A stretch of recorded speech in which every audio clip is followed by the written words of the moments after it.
Now, the animated video describes the 4 different stages of the pathway, and it's important to recognise that the statutory part of the pathway, the Education, Health and Care Plan, actually by law requires that we identify the needs of children, we have outcomes matched to those needs, and that those outcomes are supported with a resourced action plan. Because that's required for the statutory part of the pathway, the strategic partnership is asking that the principles embodied in the Act actually are applied to all the plans that are produced within the pathway. So in My Plan Plus, as well as the Education, Health and Care Plan, in Gloucestershire we're going to be showing the needs of the child, outcomes and a resourced action plan. So how do we go about developing an integrated, child-centred, outcome-focused plan? There's just 5 simple steps to follow to do that. Clearly, the most important step to start with is assessing the needs of the child, and I expect you're all well familiar with that. But we need to do more than just assess the needs of the child. Having agreed the needs, if we're preparing a plan, we then go on and develop the outcomes matched to those needs. Normally, if we're preparing a plan, we would then just move to an action plan, showing how we're going to help support the child achieve those outcomes. But in Gloucestershire, the partnership's asking us to put in 2 extra steps into the process. Rather than immediately just assume a particular way of supporting the child to meet their outcomes, we're being asked to actually think more creatively and to think about a range of different ways the child might be able to achieve the outcomes, a range of possible actions. And having identified some different actions, to then carefully evaluate them, in particular thinking about the resources that will be required to achieve each of those actions, and then make an informed choice about the most appropriate and the best way for the child to be supported in achieving those outcomes, and to write those up in our action plan. Now that produces a plan, but it's not the end of the process, because clearly the end of the process doesn't occur until the child's needs have been met. And therefore the review of that plan is critical to help support children journeying through the pathway. And the review of that plan could take the child back into any one stage of the planning process, because the process doesn't end until the needs of the child have been met. And for some children, that will be never, because as they grow, their needs will develop.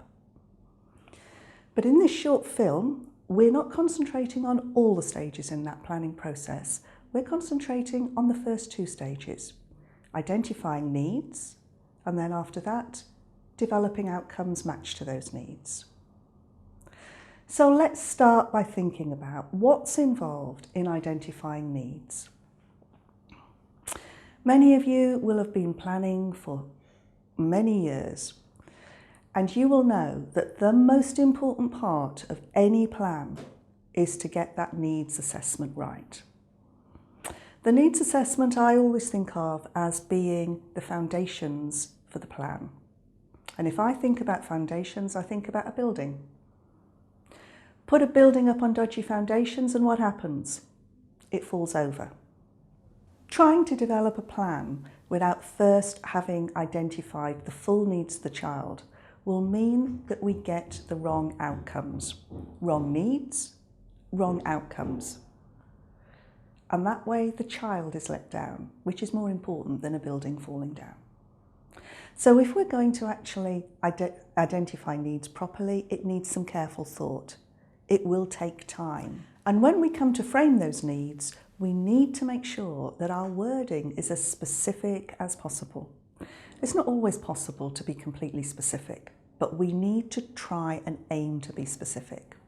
So we have to avoid general statements of need if we're really going to develop a good outcome-focused plan. So how do we avoid being general? And how do we make our general thoughts into more specific statements of need? Let me give you some examples. We need to avoid expressing need in big, global, universal terms. So, for example, child needs to develop their communication skills. Which communication skills? Develop in what way? That's a too general a statement to really help us start to pinpoint outcomes later. I could mention other examples. Child needs to engage in learning. Engage how? In what learning? Child needs to feel safe. From what? When? All too general statements for us to really be able to develop some specific outcomes from.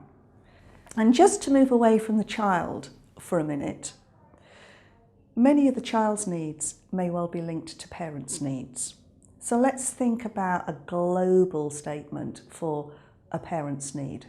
Perhaps mum needs to develop parenting skills.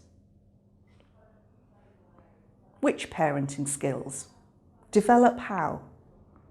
All of those statements aren't going to be helpful for going on and developing smart outcomes. And it's dead easy to turn those general statements into more specific statements of need. All you have to do is ask yourself the question, why?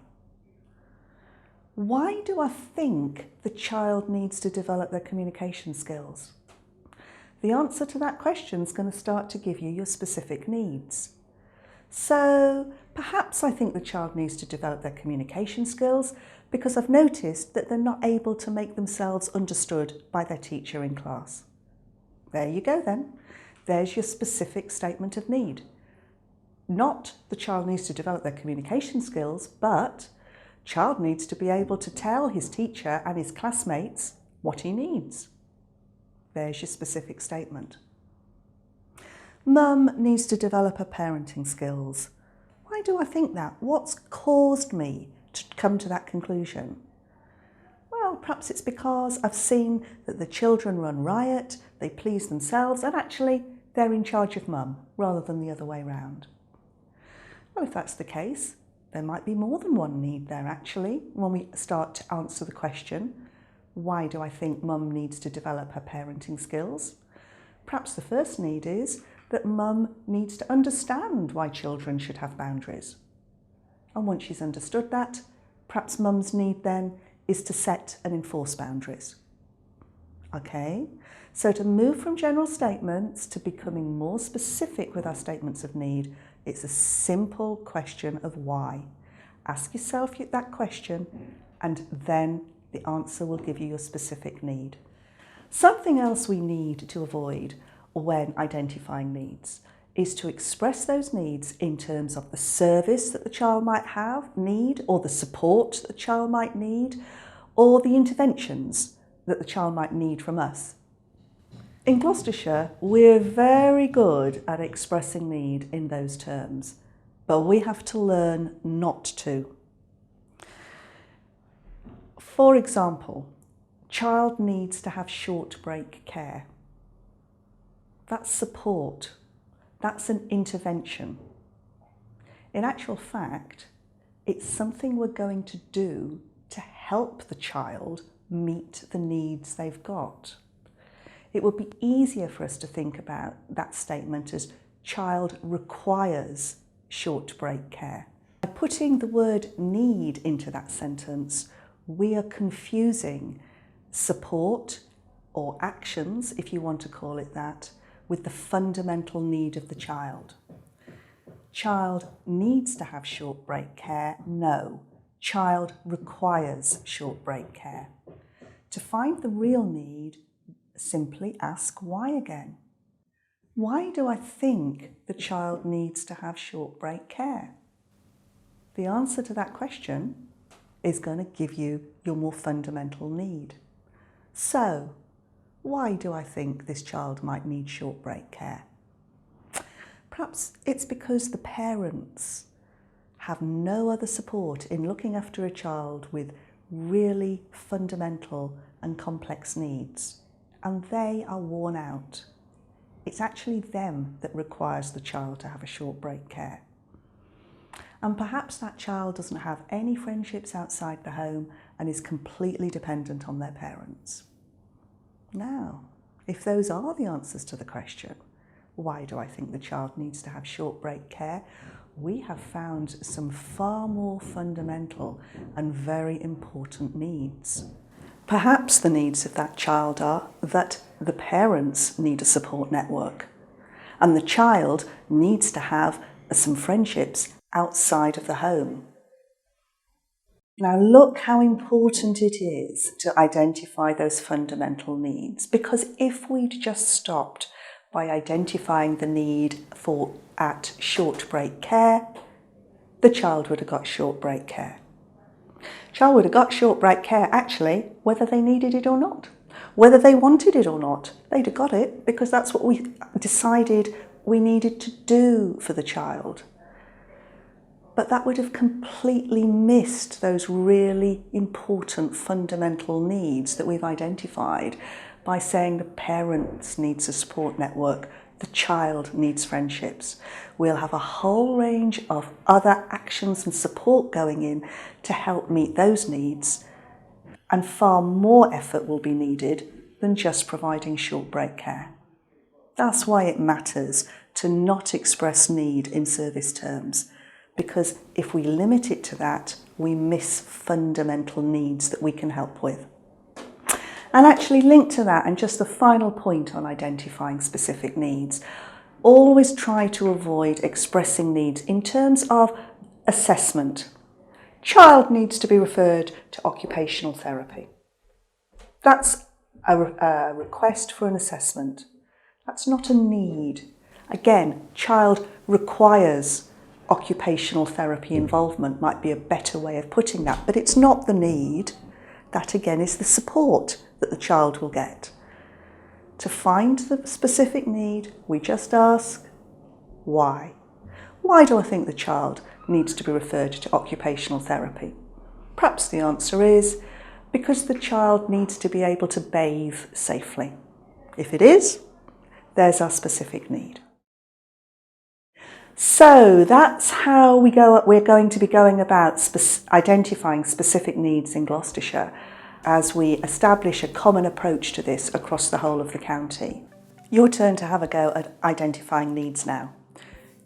Working together as a group, choose the case study that's most relevant to you and together discuss and agree the needs you feel exist within it and record those on the template. Agree the headings you're going to record them under. Allow about 30 minutes for this. Good luck. When you've finished, compare your thoughts with the example provided.